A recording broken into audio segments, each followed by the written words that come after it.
I first became aware of Stan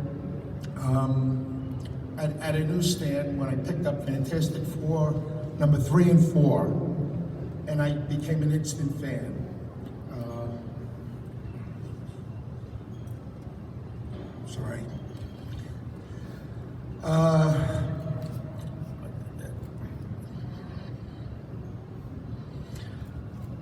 I'm sorry. It's hard to talk about Stan. He was an icon to me, and he was, a great writer, and I admired his work. I got a chance to meet him in the late 70s, and really got a chance to know him in the 80s. I remember the first time that Stan and I really got a chance to get together and talk. It was at a San Diego comic book convention. In those days, Marvel used to have a big party to show off and just be a big deal.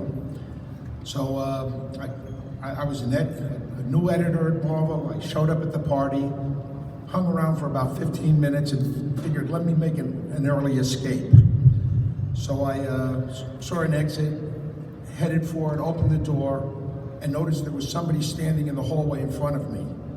And Stan Lee turned around with a very guilty look on his face and said, Tom, I was just looking for the men's room. And I said, I know where it is, Stan. It's back at our hotel. And he turned to me and says, Tommy boy, I knew there was something I liked about you. So the two of us headed off. Somehow or other we didn't get to the men's room, but we did get to the bar. And we sat there for a few hours. We were later joined by Sergio Argonis. And Sergio and Stan were talking about all these old movies and these old actors. I didn't know half of them, but I was just hysterical for the whole night. But from that point on, Stan and I, got along. We hung out. At one point, and I don't know how my luck got so good, Jim Shooter, who was the editor-in-chief, decided that he wanted me to be Stan's liaison with Marvel Comics. And when he first said that to me, I guess I had a shocked look on his face. And Jim apologized, said, listen, I'm sorry, it's going to be extra work and this and that. And I said, oh, no,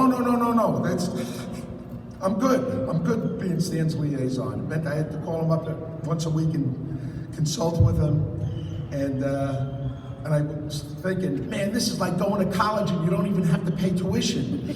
And I learned so much from Stan, because Stan would look at it, he'd walk into an office, look at a bunch of covers, and just point out, little things on each cover, and I'd think, I gotta have a pen and pencil and write all this stuff down so I know it.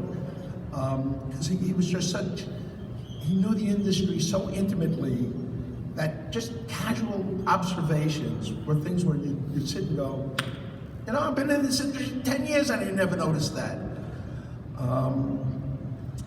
Something about Stan, he hated awards dinners, and he had to go to a lot of them. I remember one in particular. I don't want to mention the convention because I still hope San Diego will invite me back someday. But we had to go to an awards dinner, and on one side of me is John Romita Sr., on the other side is Stan. Before the awards dinner started, the three of us are joking. Stan and John are hurling insults back and forth, good-natured ones. I'm, again, sitting there hysterical, listening to these two guys. And then the award shows start. And any of you ever been to an award dinner? They are horrible. Oh, gosh. About 15 minutes into it, Stan turns to me and says, listen, if I fake a heart attack, will you carry me out of here? John reaches across and says, you guys ain't going out here without me. I said, okay, John, I'll grab him by the neck. You grab his feet. And Stan says, why my neck? I said, Stan, unless you turn in purple and gasp for breath, people aren't going to buy it. Now, So many people, you look at Stan and you know, you see that jovial, wonderful person. Well, that was actually the real Stan. He was not putting on an act. You know, every character he wrote, he felt something, you know, and it had a deep connection. You know, so many people can look at J. Jonah Jameson and see Stan for a number of reasons. I'm not going to tell you them all because some of them are not very flattering. But, you know, he always said he wanted to play J. Jonah Jameson in the movies. You can look at Peter Parker, a guy who second-guessed himself about everything, and you can see Stan. And I've often pointed out to Stan, you know, the character that I think of, you know, when I look at you, Stan, is Aunt May. Yeah, Stan had the same reaction. He said, "What are you, crazy? Why do you think of Aunt May when you talk?" And I said, "Because Stan, every time we go out anywhere, you're always looking at me saying, is that jacket warm enough? Did you bring an umbrella? It looks like rain. Be careful, Tommy. You know, it looks like clouds in the skies. Make sure you bring an umbrella." And this was Stan. This was the kind of guy he was. He had a superpower. And that superpower was, whenever you were talking to Stan, he made you feel like you were the most important person in his world.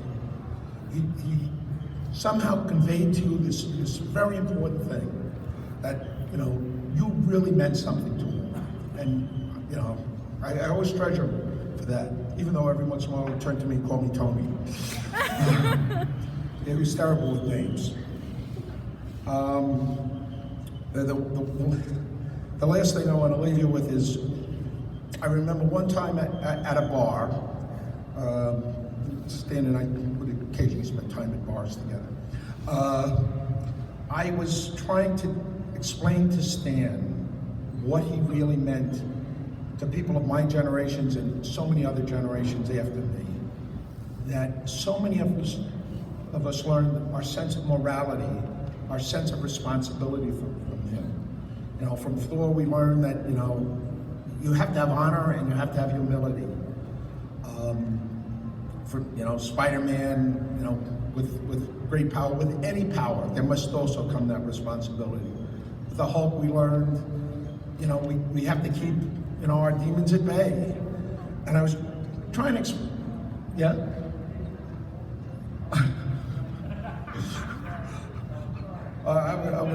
Okay. No, I have that effect on a lot of people. 30 people have already left already. Don't worry about it.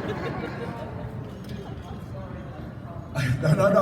That's all right. So, you know, I'm like I said, I was trying to explain to Stan how much all this meant to me, generations and that sort of stuff. And he looked at me and he put his arm around me and says, "Tommy, when you grow up, these are just comic books." And then he said, "Don't forget to bring your umbrella. It looks like it's going to rain outside." So, you know, I love Stan. I know you guys love Stan. The image you have of Stan, that, again, really was the real Stan. He really was that sweet, lovely guy. And occasionally it could be J. Jonah Jameson. Thank you very much.